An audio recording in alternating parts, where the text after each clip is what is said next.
Hello everyone, this is Dhirendra Gupta and you are watching me and your channel. तो आज मैं आप सबको क्लास 10 के मैथमेटिक्स में 3.6 एक्सरसाइज के क्वेश्चन को सॉल्व करके बताऊंगा। ये जो क्वेश्चन है इसके पहले के फर्स्ट नंबर के क्वेश्चन का सॉल्व करके दिखा चुके हैं, ठीक है। तो सेकंड नंबर के क्वेश्चन को लेते हैं। सेकंड नंबर में दिया गया है ऋतु की धारा के अनुकूल और धारा के प्रतिकूल चाल पूछा गया है। तो धारा के अनुकूल और प्रतिकूल ये क्या होता है इसको समझेंगे पहले, और उसके बाद उसके चाल, साथ में धारा की चाल भी ज्ञात करना है। तो जल में जब बहाव होता है, जिस दिशा में जल का बहाव होता है उसी दिशा में यदि गति तय की जाती है तो कहते हैं धारा के अनुकूल है। और जब धारा की दिशा जिस ओर होती है उसके विपरीत दिशा में जब दूरी तय करते हैं तो प्रतिकूल कहते हैं। तो सवाल को देखते हैं और सवाल को सॉल्व करते हैं। इस तरह से क्वेश्चन है, ऋतु धारा के अनुकूल 2 घंटे में 20 किलोमीटर तैर सकती है और धारा के प्रतिकूल 2 घंटे में 4 किलोमीटर तैर सकती है। उसकी स्थिर जल में तैरने की चाल और धारा की चाल ज्ञात कीजिए। तो मानना है क्वेश्चन ये है 3.6 एक्सरसाइज के क्वेश्चन नंबर सेकंड क्वेश्चन का फर्स्ट नंबर का क्वेश्चन है। इसमें 3 प्रश्न दिए गए हैं। ये पहले प्रश्न को लेते हैं। तो मान लेते हैं, माना कि ऋतु की चाल को x, तो ऋतु की चाल मान लेते हैं। ऋतु की चाल स्थिर जल में, ऋतु की चाल को स्थिर जल में मानना है x। स्थिर जल में x किलोमीटर प्रति घंटा है, मान लेते हैं। और साथ में एक और मानना है, तथा धारा की चाल को मान लेते हैं y किलोमीटर। अब अनुकूल में समय कितना दिया गया? दोनों ही परिस्थिति में समय दिया गया 2 ही घंटे। तो अनुकूल चाल क्या होगा? अनुकूल चाल का तात्पर्य है प्लस से x प्लस y किलोमीटर प्रति घंटा, और प्रतिकूल क्या है तो माइनस हो जाएगा। प्रतिकूल चाल हो गया x माइनस y किलोमीटर प्रति घंटा। अब दोनों ही स्थिति में चाल हो गया। अब सवाल यह है कि 2 घंटे में दूरी कितनी तय करती है? तो पहली स्थिति में 2 घंटे में दूरी तय करती है 20 किलोमीटर। तो ये अनुकूल चाल है और ये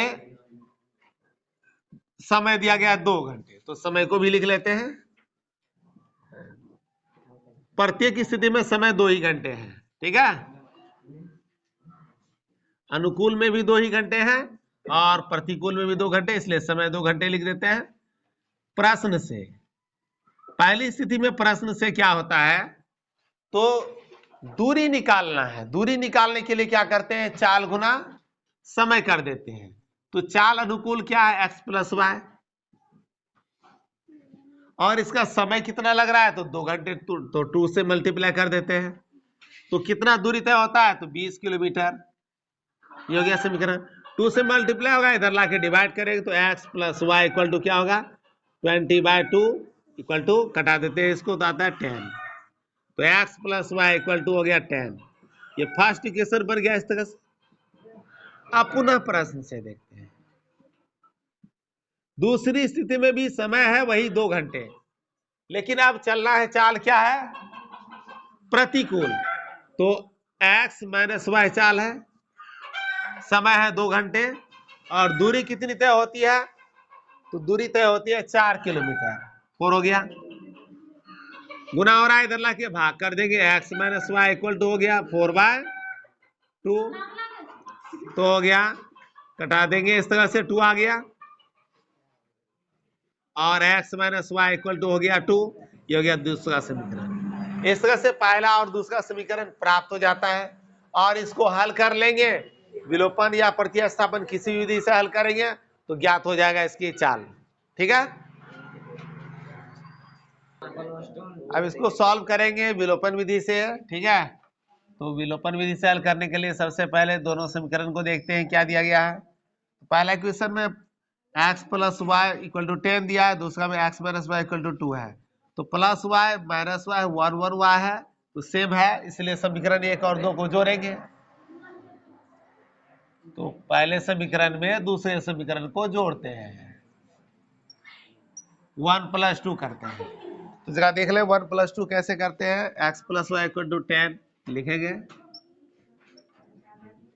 नेक्स्ट जो है x माइनस वाई, तो x minus y equal to 2,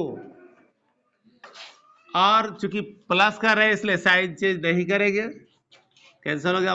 x x 1 2 x हो गया इक्वल टू हो गया 10 plus 2 12, therefore x equal to होगा 12/2 इक्वल टू 6। तो 6 जो है 6 किलोमीटर प्रति घंटा यानी 6 किलोमीटर प्रति घंटा, यह ऋतु की चाल आ गया, एक आंसर आ गया। अब दूसरे आंसर को ज्ञात करेंगे। एक्स का मान समीकरण 1 में रखने पर, एक्स का मान समीकरण 1 में रखने पर, तो समीकरण 1 देखते हैं क्या दिया। x plus y equal to 10 है, x के स्थान पर कर देते हैं 6 plus y equal to 10, therefore y equal to क्या होगा, प्लस 6x है, इधर लाएंगे माइनस होगा, 10 माइनस 6 इक्वल टू हो गया 4। तो 4 किलोमीटर प्रति घंटा आ गया धारा की चाल। अतः ऋतु की चाल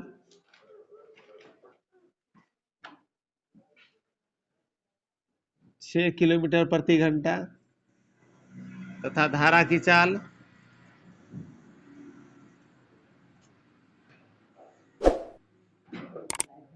4 किलोमीटर प्रति घंटा। ये दोनों इसके आंसर हो गए। अब नेक्स्ट क्वेश्चन को देखेंगे, क्वेश्चन नंबर 2। अगले क्वेश्चन को देखते हैं। क्वेश्चन नंबर 2 में दिया है, 2 महिलाएं एवं 5 पुरुष एक कसीदे के काम को साथ साथ 4 दिनों में पूरा कर सकते हैं, जबकि 3 महिलाएं एवं 6 पुरुष इनको 3 दिनों में पूरा कर सकते हैं। ज्ञात कीजिए कि इसी कार्य को करने में एक अकेली महिला कितना समय लेगी तथा इसी कार्य को करने में एक पुरुष कितना समय लेगा। तो जो ज्ञात करने के लिए कहा जाता है उसे ही मानते हैं x और y। तो सवाल को समझ लें, ठीक है। तो सबसे पहले जो दिया गया है महिला का उल्लेख किया गया है, एक अकेली महिला कितना समय लेगी। तो मान लेते हैं, माना कि एक महिला कसीदे के काम को, यानी कसीदे का पूरा काम, एक महिला पूरा काम x दिनों में समाप्त करती है।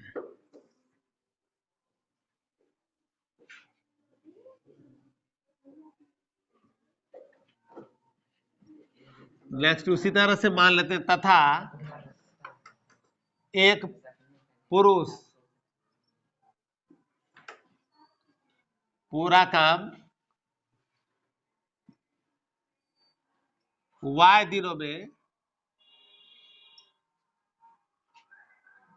समाप्त करता है।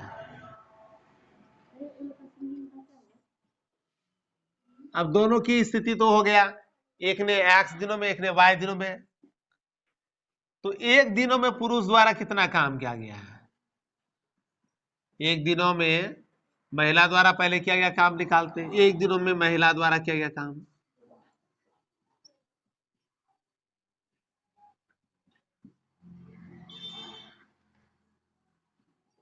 तो एक दिनों में महिला द्वारा किया गया काम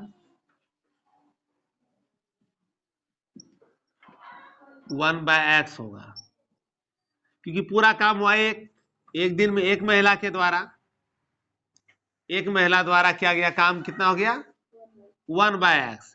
इसी तरह से एक दिन में ही एक पुरुष द्वारा, अब एक पुरुष द्वारा किया गया काम क्या होगा 1/y होगा। और पहली स्थिति में प्रश्न से क्या कहा गया है, तो पहली स्थिति देखते हैं कितने पुरुष हैं। तो पुरुषों की संख्या दिया गया है 5 और महिलाओं की संख्या है 2। तो एक महिला द्वारा क्या गया काम हो गया 1/x, तो 2 महिला द्वारा क्या गया काम, तो 2 से मल्टीप्लाई कर देंगे तो 2/x हो गया। और फिर 5 पुरुष है, 5 पुरुष के द्वारा 5/y हो गया। और काम करने में समाप्त कितने दिनों में होता है 4, तो 1/4 हो गया पूरा काम था। तो इस तरह से सॉल्व कर लेंगे इसको। पहला समीकरण बन गया। पुनः प्रश्न से देखते हैं। पुनः प्रश्न से में देखते हैं तो सवाल यह है 3 महिलाएं और 6 पुरुष हैं, तो 3/x हो गया और 6 पुरुष है 6/y हो गया। काम समाप्त कितने दिनों में होते हैं, तो 3 दिनों में, 1/3 हो गया। ये दूसरा इक्वेशन बन गया।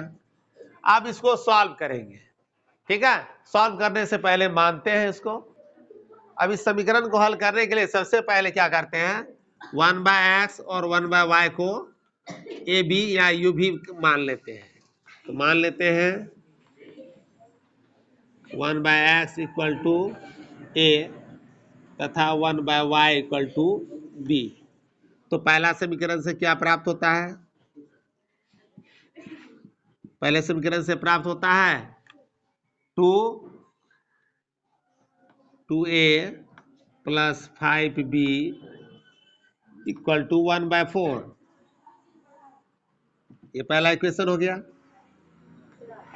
ये जो है फर्स्ट सेकेंड इक्वेशन था, इसलिए अब फर्स्ट से थर्ड इक्वेशन प्राप्त हो गया। अब देखते हैं इसी तरह से समीकरण 2 से भी ज्ञात कर लेते हैं। चौथा समीकरण बना लेंगे 1/x को यहां भी मान लेते हैं a और यहां b, तो क्या होगा 3a plus 6b, 3a plus 6b equal to 1/3। Equation 4 हो गया। आप देखते हैं इक्वेशन थर्ड और 4 में क्या है, तो यहाँ 5b है यहाँ 6b है, दोनों को बराबर करेंगे, 6 से मल्टीप्लाई इसको करेंगे, विलोपन विधि से हल कर रहे हैं, इसको 5 से करेंगे और प्लस प्लस है इसलिए समीकरण 1 में 2 को घटा देते हैं। तो जो कार्य करेंगे उसको लिखते हैं आप। तो समीकरण 3 गुना 6 करेंगे और माइनस करेंगे समीकरण 4 गुना 5 करके। तो इसको करते हैं इधर।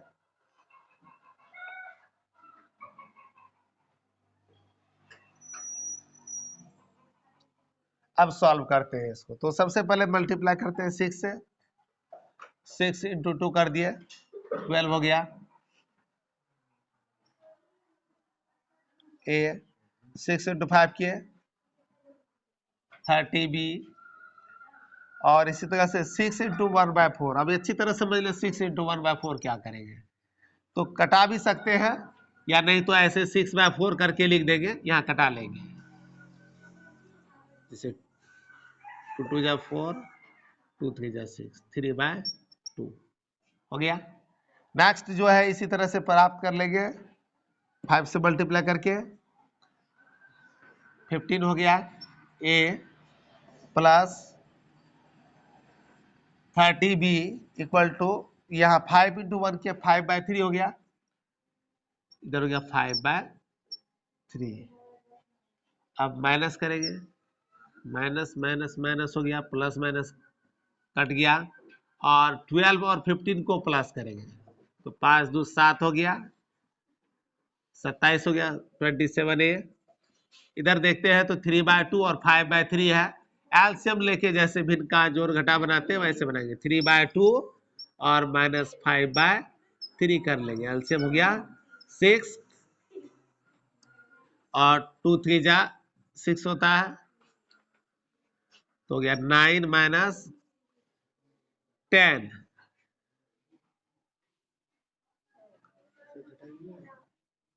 तो आ जाता है तो कैसे ठीक तो है। और चूंकि समीकरण 1 में 2 को क्या करेंगे माइनस, तो ये हो रहा है माइनस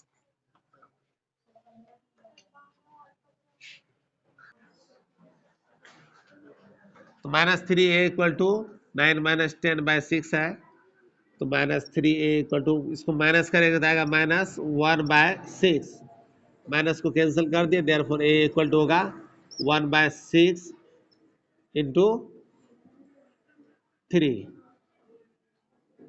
डिवाइड मल्टीप्लाई हो गया, डिवाइड हो गया, तो 6×18 1/18 हो गया। इस तरह से a का मान, और a का मान को समीकरण 3 में रख लेते हैं। क्या है समीकरण 3? a का मान समीकरण 3 में रखने पर, तो समीकरण 3 को देखते हैं। 2a + 5b इक्वल टू 1/4 दिया है, तो 2a है 2 इंटू a का मान हो गया 1/18 आ गया, प्लस 5b है, 5b वैसे ही रहेगा, 1/4 है, इधर है, 2 से क्रॉस हो जाएगा, कट जाएगा, 9 दूना 18 होता है, 1/9 प्लस है, इधर आके माइनस होगा, 5b इक्वल टू 1/4 माइनस 1/9, तो एलसीएम लेके बनाएंगे इसको इसी तरह से, 36 हो गया, 9 - 4 हो गया, तो 5b इक्वल टू इस तरह से आता है, 9 - 4 करेंगे तो आता है 5/36, देयरफॉर b इक्वल टू क्या आएगा 5/36, ये 5 इधर आके नीचे मल्टीप्लाई हो जाता है 36 से, तो 5 कैंसिल हो गया, तो बचा 1/36। इस तरह से a और b का मान ज्ञात हो गया।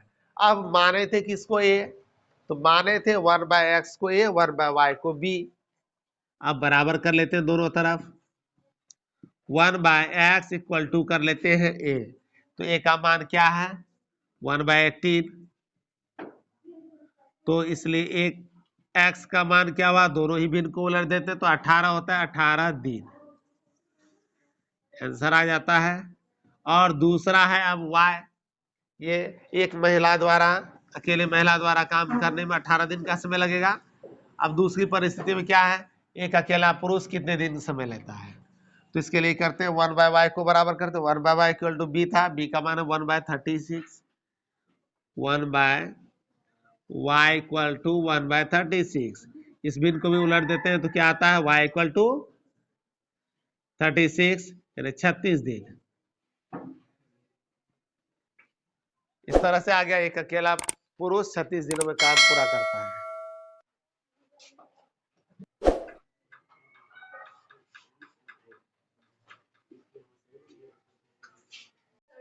तो आप क्वेश्चन नंबर 3 को देखते हैं। क्वेश्चन नंबर 3 में रूही 300 किलोमीटर की दूरी पर स्थित अपने घर जाने के लिए कुछ दूरी रेलगाड़ी तथा कुछ दूरी बस द्वारा तय करती। यदि वह 60 किलोमीटर प्रति घंटा रेलगाड़ी द्वारा तथा शेष बस द्वारा यात्रा करती है तो उसे 4 घंटे लगते हैं। यदि वह 100 किलोमीटर रेलगाड़ी से तथा शेष बस से यात्रा करे तो उसे 10 मिनट अधिक लगते हैं।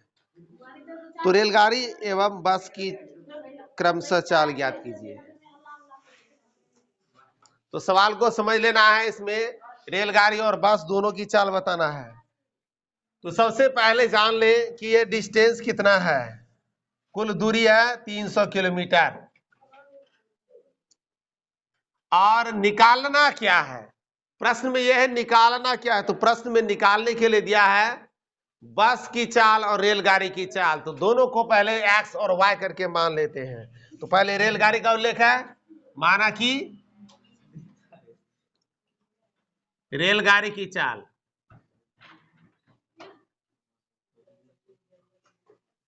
x किलोमीटर प्रति घंटा मान लेते हैं इसका चाल, और बाकी क्या दिया गया है, बस है दूसरी गाड़ी, बस की चाल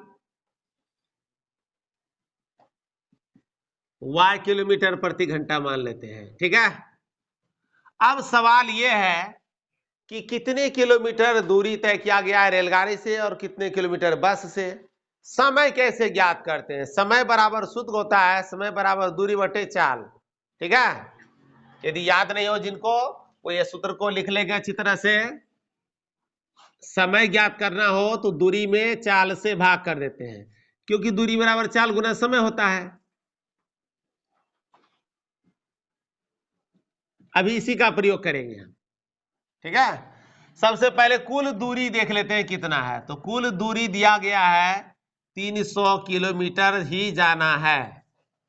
अब प्रश्न ये है कि 300 किलोमीटर जाने के लिए सबसे पहले 60 किलोमीटर दूरी तय किया गया रेलगाड़ी से। तो प्रश्न से डायरेक्टली समीकरण बनाने का काम कर रहे हैं, अच्छी तरह समझ ले, बहुत ही आसान होगा। सबसे पहले 60 किलोमीटर दूरी तय किया गया x किलोमीटर प्रति घंटा के चाल से।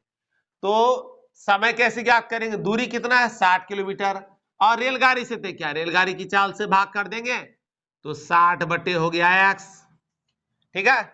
और दूसरा समय क्या दिया है? दूसरा समय के लिए कहा गया है शेष जो बच गई दूरी वह बस द्वारा तय की गई है। अब समझ ले, 300 किलोमीटर में 60 किलोमीटर रेलगाड़ी द्वारा तय किया गया, तो माइनस कर देंगे तो शेष दूरी हो गया। और यह तय किया गया है बस के द्वारा, तो बस की चाल से भाग कर दिए। कुल समय कितना लगता है? तो कुल समय लगता है इसको 4 घंटे, बराबर हो गया 4।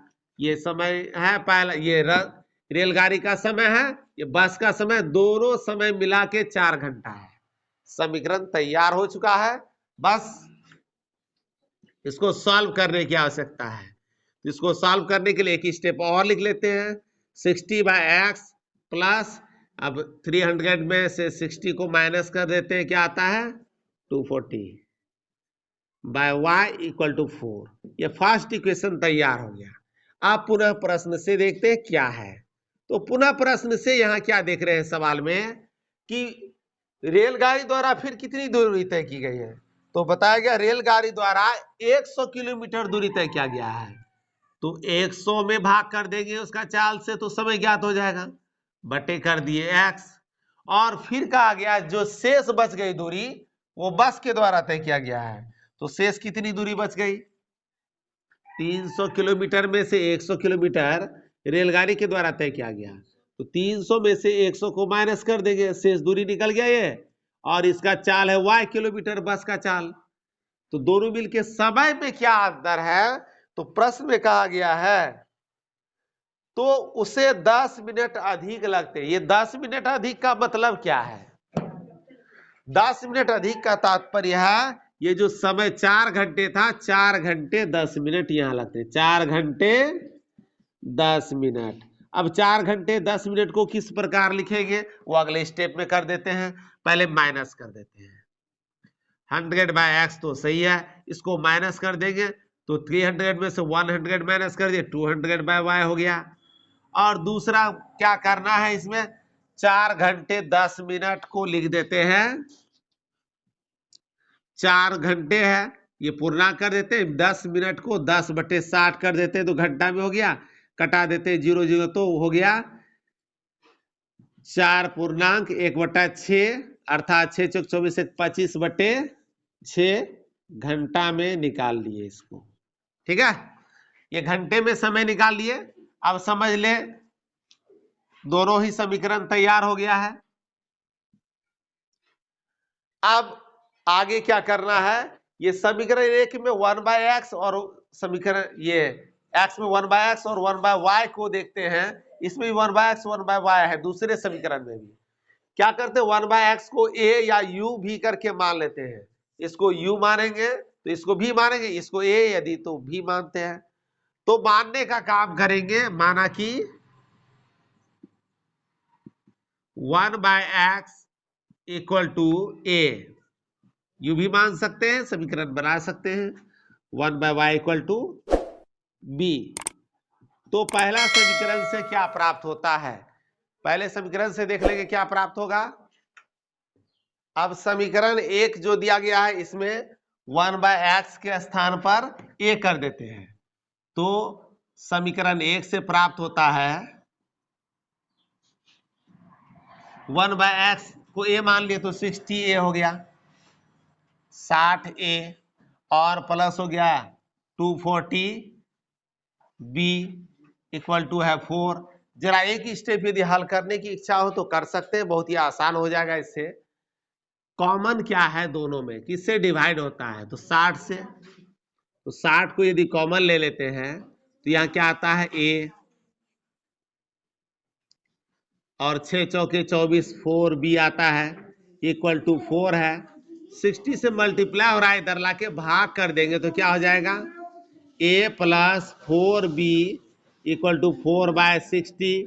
कटा देते हैं, 4 एकम 4, 4 एकम 4, 4 पंचे 20, तो 1/15 आ गया। ये समीकरण इस तरह से 3 प्राप्त कर लिए। अब देखते हैं इसी तरह से समीकरण 2 को देखते हैं क्या दिया हुआ है। तो समीकरण 2 से बनाते हैं 4 समीकरण को। समीकरण 2 को ध्यान से देखें, यहाँ क्या दिया हुआ, तो यहाँ है 100/x, तो 100a हो जाएगा, ठीक है। 200/y है तो 200b हो जाएगा, इक्वल टू दिया हुआ है 25/6 है, 25/6 हो गया। अब इसमें भी 100 से डिवाइड हो रहा है, दोनों 100, एक 100 को कॉमन ले लिए तो ए बचा यहाँ, और 100 से 200 में भाग करेंगे तो 2 बार में लगता है, 200 हो गया बराबर 25/6। अब इधर गुना हो रहा है तो इधर लाके क्या करेंगे भाग, तो 6 से गुना हो जाएगा, तो a + 2b इक्वल टू हो जाता है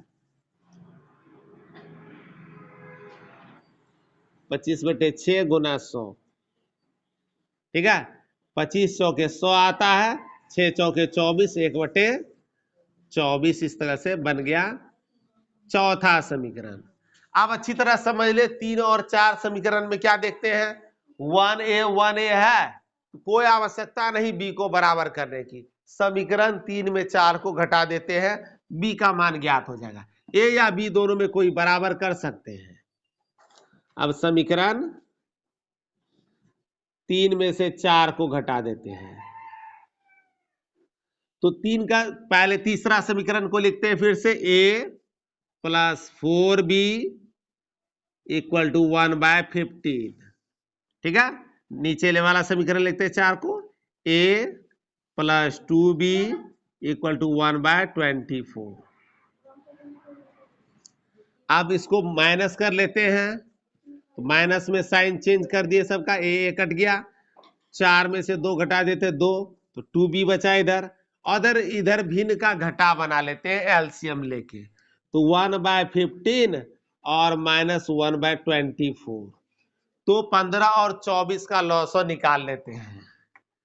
तो आता है, देखना है 15 का खंड होता है 3 गुना 5, और 24 का 3 गुना, इधर 8 करेंगे तो 3 कॉमनली आ गया, 8 पंचे 40, 4 तिया 12, 120 हो गया एलसीएम, लॉसो हो गया 120। अब 120 में 15 से भाग करेंगे, 8 बार में लगता है 8 हो गया। 24 से भाग करेंगे इसी तरह से इसमें, तो 24 से भाग करेंगे तो 8 या 24 बचता है 5, तो आ गया 5 बार में, तो 8 में से 5 को घटा देते हैं, कितना आता है 3/120, कटा लेते हैं इसको भी, 3 एकम 3, 3 एकम 3 हो गया, 3 चौक 12, 0, 1/40। आप समझ ले 2b इक्वल टू हो गया 1/40, तो देयरफॉर कर देंगे b इक्वल टू क्या हो जाएगा 1/40, 2 से मल्टीप्लाई जो आ रहा है इधर आके डिवाइड होगा, यानी 40 से मल्टीप्लाई हो जाएगा इधर हर से, तो 1/80 आ गया, ठीक है। b का मान ज्ञात हो गया, इसी मान को समीकरण 3 में रख करके ज्ञात कर लेंगे a का मान। अब इस b के मान को समीकरण 3 में रखते हैं, तो समीकरण b का मान समीकरण 3 में रखने पर, तो समीकरण 3 में रखते हैं, तीसरा समीकरण को देख ले क्या दिया हुआ है, तो ये रहा तीसरा समीकरण है a, तो a का a हो गया, प्लस था 4b है, 4b है, 4 इंटू हो गया 1/80 और इक्वल टू क्या दिया हुआ है 1/15। इसको सॉल्व कर ले, 4 से कटा दे, 4 दूना 8 0, 1/20 आया प्लस, इधर आएगा माइनस होगा।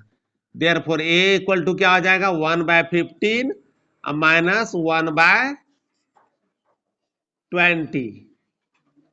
तो 15 और 20 का लॉसो निकालेंगे तो क्या होगा